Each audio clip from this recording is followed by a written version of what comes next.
All right, so if you're joining me for the first time, this is the Bible. This is the podcast where we read the Bible from cover to cover. What I'm just doing is reading through the Bible using this particular Bible reading guide as my guide. I every single day we look at an Old Testament, a New Testament, a Psalm, and a proverb. And by the end of the year, we would have finished reading the Bible from cover to cover because I'm doing a 1 year plan.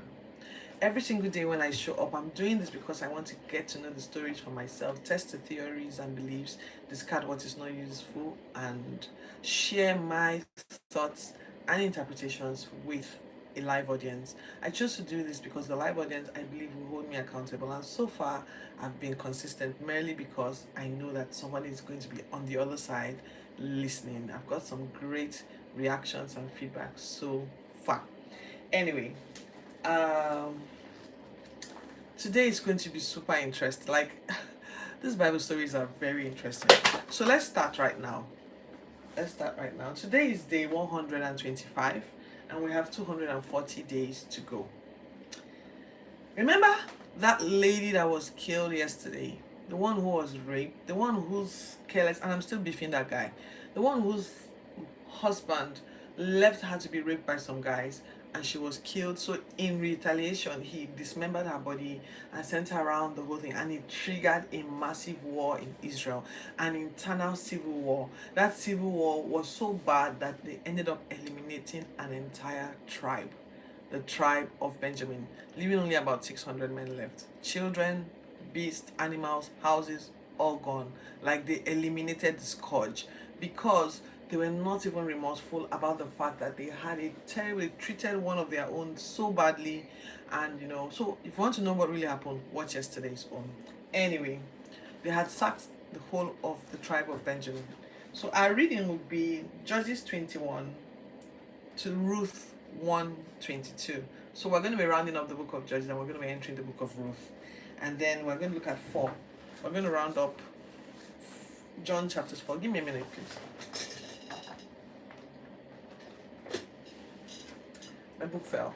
We're going to be rounding up. So anyway, so today, then we'll look at Psalm 103, and then we'll look at Proverbs 14:25. Okay, so very interesting.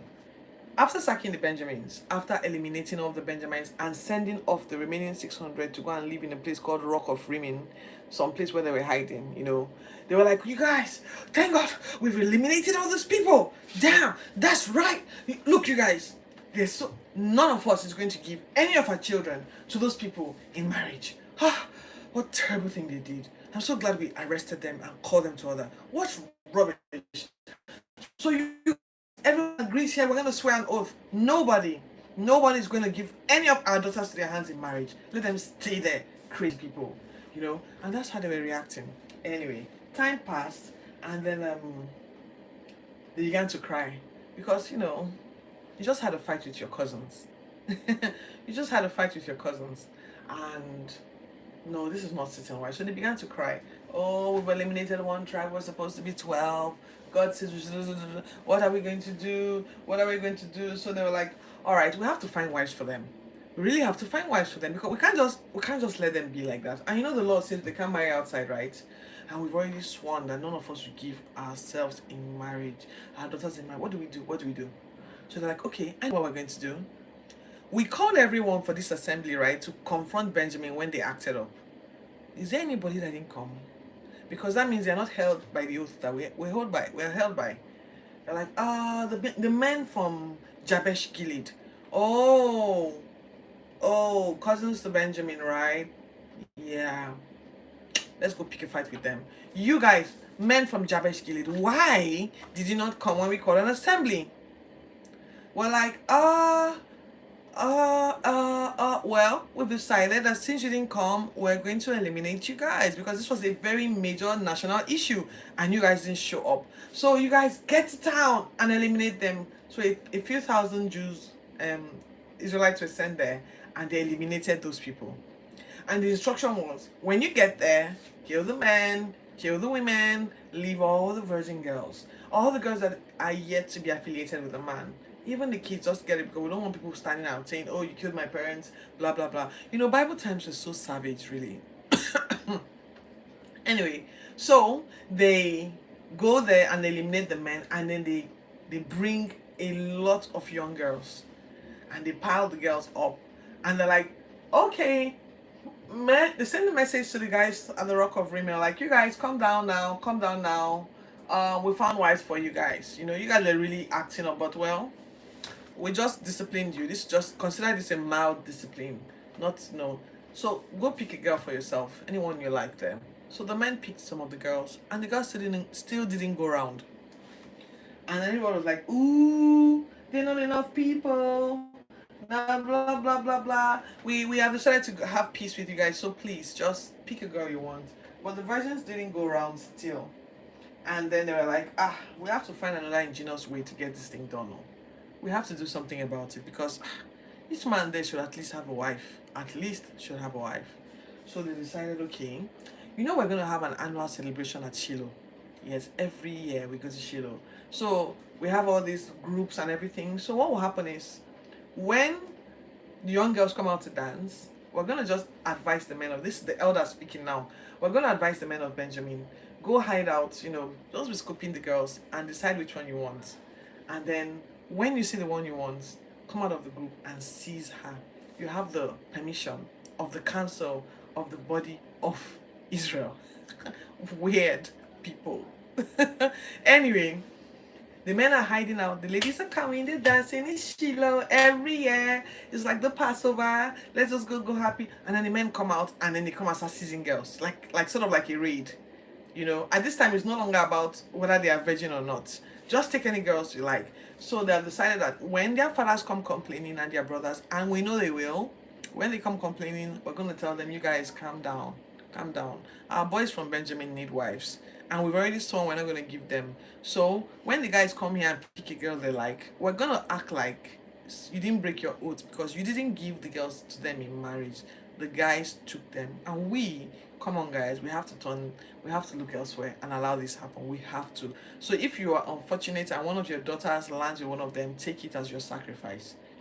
Just manage it like that. And so that's how it panned out.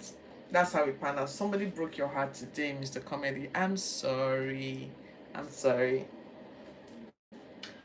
All right, so you'll be guiltless of your oath. So the Benjamins went back with their wives and built their cities and rebuilt their lives.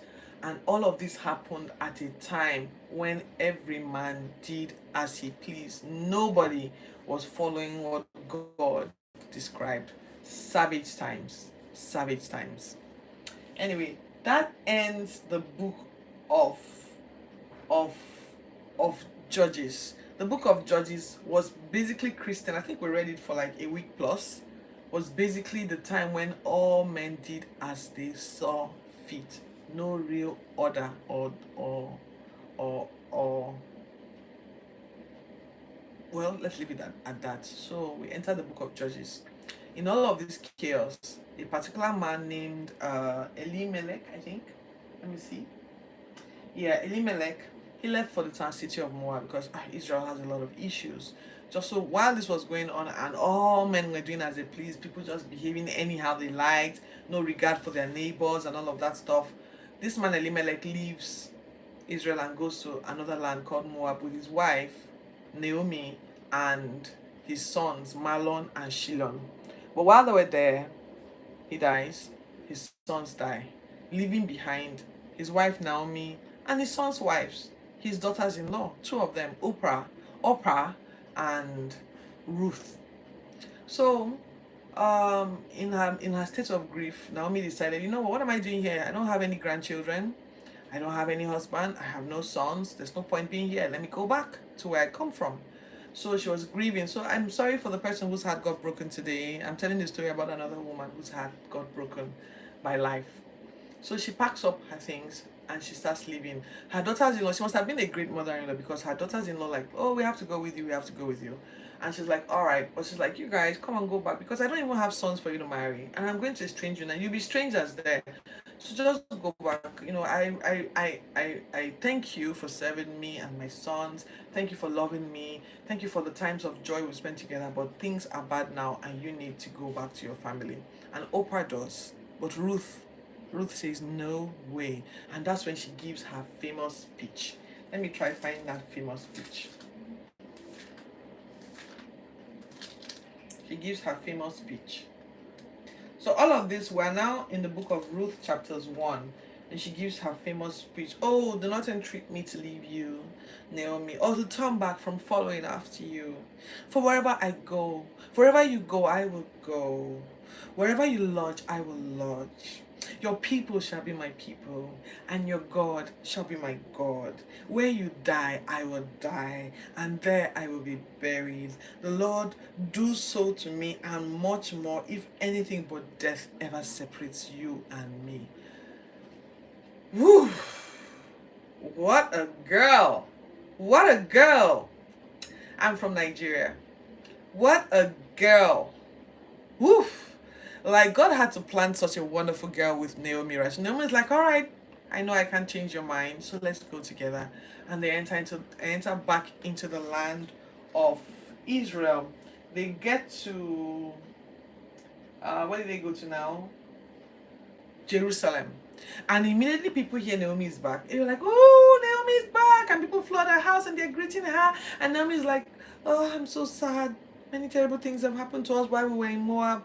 I just want to be sad, you know. Meanwhile, Ruth is surveying the land and immediately gets to work. She's thinking, me and my mother-in-law are here now. We need to find a place to stay. We need to find food to eat. I need to go get some work done because I need to take care of my mother-in-law. You know, the mother-in-law that becomes your mom? Yeah. So she quickly gets to work looking for income for her mother-in-law. No, I'm not Caribbean. I'm actually African. So that ends our New Testament reading. So let's Old Testament reading. So let's stay tuned, and we'll see what happens with Naomi and Ruth tomorrow. Okay. Today we're now moving to the book of John. We're finishing the book of John. So Jesus gets to a place called Sychar in Samaria. Samaritans are not really friends with Jews at the moment. They're supposed to be family, but they had just the way they fought with Benjamin in the Old Testament. There was something with Samaria and the other Jews, so Judeans and whatever, so they were not friends. Anyway, I'm going to dramatize what happened here today. Okay, so Jesus is sitting down at a well. He's tired from a journey at about 12 noon. He's sitting down and he's like, one lady comes to the well. She's like, this is my jug. And she fetches water and she fills a bucket. And then Africans, thank you. So she just like, excuse me. Yes? You talking to me? Yes, I'm talking to you, ma'am. Please, can I have some water to drink? You, a Jew, asking me, a Samaritan, water to drink? He's like, yes, you. If you know who you were talking to, you'd even ask for living water. She's like, so where's your jar to fetch the water? The well is deep. What living water are you even speaking about anyway? Now her curiosity, she's like, she just puts her jug down. This is me now dramatizing that scripture. She's like, okay, so the well is deep. Where are you gonna fetch this water from anyway? My arms are folded now, akimbo. He's like, you know that Jacob built this well way back then, and he fed his family and his flocks with it. So where are you gonna get this living water? You know what? Just give me the living water if you really have it, because I'm tired of coming to the well every day. People talk about me bad every time I come to the well. This is me now dramatizing and adding my own flavor. And Jesus is like, if you drink this living water I give you, you'll never thirst again. Really? Sir? Now she adds, sir, I'll never thirst again.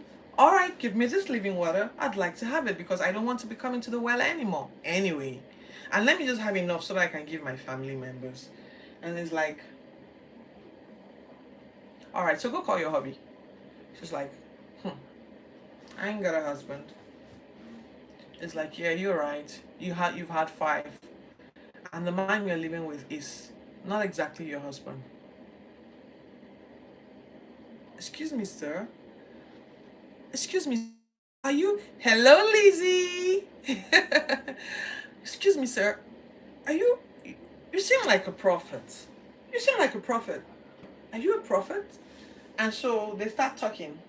And she says, um, you know, our fathers worshipped here, but the Jews say we can't worship here, that we must go to Jerusalem. And you know, we Samaritans, we don't go to Jerusalem. We don't go to Jerusalem.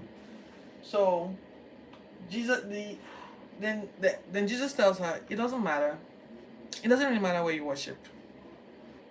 Just worship God, the Father. Doesn't matter where you worship.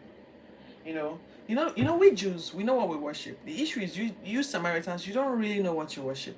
Anyway, a time's coming, and that time's even now, where it doesn't matter where you worship. You just need to worship God in spirit, in sincerity, and in spirit, in your heart, wherever it is. The time will come when there'll be no need to go to Jerusalem or Shiloh, wherever it is you want to go to worship. You just worship God where you are, in your heart. So the woman is like, sorry sir, can you wait here? I need to go call someone. Don't go away, I'm coming. As she's leaving, the disciples are coming back. They're looking at Jesus. Who is this woman he's talking to? Who is this woman? Does he not know that she's Samaritan? We don't deal with Samaritans. Jesus is like, he's probably even smiling like, I've gotten that girl, and she's going to go and do a great thing now, and I'm waiting for her, just like she asked. They're like, sir, master, please, we want you to eat something. He's distracted. Sir, have you eaten something? Have you had something? Eat now. And he's like, oh, you guys, I'm not really hungry. Why? You've eaten something? I'm hungry for something you know nothing about. Like what? What do you mean? Like what? It's like, I'm hungry for the will of God. That's what I'm really thinking about right now. I'm hungry. What I want to eat now, the food I want to eat, is to do the will of God who sent me. They're like, Jesus, sometimes we just don't get you, and you use all this your spooky language. Anyway. As they're still there talking, this woman shows up with like a crowd of people. They're like, that's him.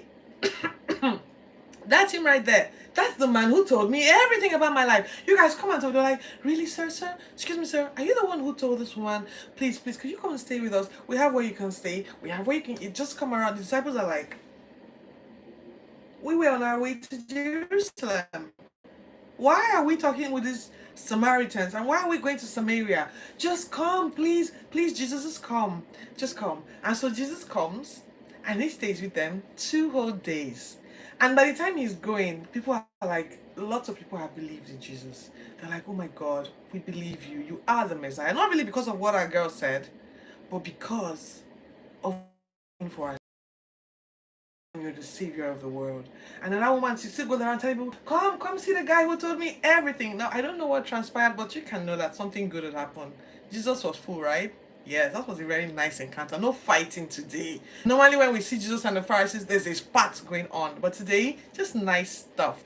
All right, so that ends our New Testament reading. And we're quickly going to look at Proverbs 14, one scripture, and then Psalm 103, and we'll be done. Okay, so that's like 3 more minutes. Okay, so just hang in there.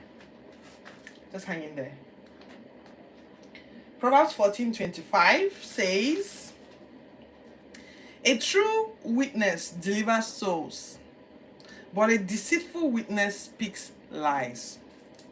And then Psalm 103, I'm going to read it in a minute now. Okay. Bless the Lord, O my soul, and all that is within me, bless his holy name. Bless the Lord, O my soul, and forget not his benefits, who forgives all your iniquities, who heals all your diseases, who redeems your life from destruction, who crowns you with loving kindness and tender mercies, who satisfies your mouth with good things, so that your youth is renewed like an eagle. The Lord executes righteousness and justice for all who are oppressed. He made known his ways to Moses, and his acts to the children of Israel. The Lord is merciful and gracious, and slow to anger and abounding in mercy. He will not always strive with us, nor will he keep his anger forever. He has not dealt with us according to our sins, but punished us according to our iniquities. Verse 11. For as the heavens are above the earth, so great is his mercy towards those who fear him. There's a song like that. There's a song I know that comes from that. Anyway, as far as the east is from the west, so far has he removed our transgressions from us. As the Father pities his children, so the Lord pities those who fear him. For he knows our frame, he remembers that we are dust. For as for man, his days are like grass. As for the flower of the field, so he flourishes. For the wind passes over it and it is gone, and its place remembers it no more. But the mercy of the Lord is from everlasting to everlasting on those who fear him, and his righteousness to the children's children, to, to such as keep his commandments. The Lord has established his throne in heaven, and the kingdom over all. Bless the Lord, you his angels, who excel in strength, who do his word, heeding the word of the Lord, heeding the voice of the Lord. Bless the Lord, O you his host, you ministers of his who do his pleasure. Bless the Lord, all his works, and in the place of his dominion. Bless the Lord, O my soul. All right, that was a great one. That was a great one. So thank you all for joining me today. Leave something in the comment section and please subscribe to my channel if you haven't. Please share this with someone who you believe might be curious about the Bible or who wants to know more about the Samaritan woman or whatever we talked about today. I'm thankful to Lizzie, Kadam, Mr. Comedy, Sharma, and those who were able to join me live today. I'll see you guys tomorrow. God bless you.